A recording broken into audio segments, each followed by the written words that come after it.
Kuuza chakula kama sehemu ya huduma za daycare inaweza kuletea faida kama mwanabiashara.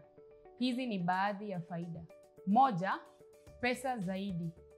Kuuza chakula inaongeza mapato na kupunguza kutegemea daycare fees. 2. Faida kubwa. Bei sahihi na usimamizi mzuri wa pesa unaweza ongezea faida katika daycare yako. 3. Kuvutia wazazi. Kutayarisha chakula katika daycare yako inavutia wazazi ambao wanaona urahisi kwa watoto wao kutayarishiwa chakula. 4. Kuridhika kwa wateja. Kutayarisha chakula kwenye daycare yako inawaridhisha wazazi kwa sababu inawapunguzia muda na nguvu wanaohitaji kutayarisha chakula.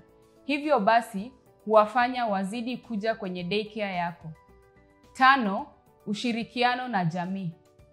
Kuuza chakula kwenye daycare yako inakupa fursa ya kushirikiana. Kupitia word of mouth kuhusu utayarishaji wa lishe bora, familia zinapata kuvutiwa na daycare yako.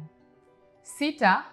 Kuuza chakula kwenye daycare yako inakupa nafasi ya kujifunza na kusoma kuhusu lishe bora. Wakati wa kula unakupa nafasi ya kujifunza kuhusu lishe na njia nzuri za kula.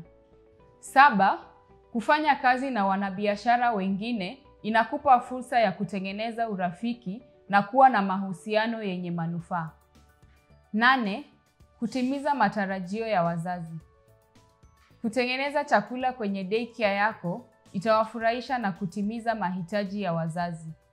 Hii itachangia wao kueneza uzuri wa daycare yako, hivyo basi kuvutia familia zingine. Ni muhimu kuzingatia mahitaji ya wateja unaotarajia unapoboresha huduma ya chakula. Jiunge na kozi za biashara za Tiny Turtles ili kusoma zaidi.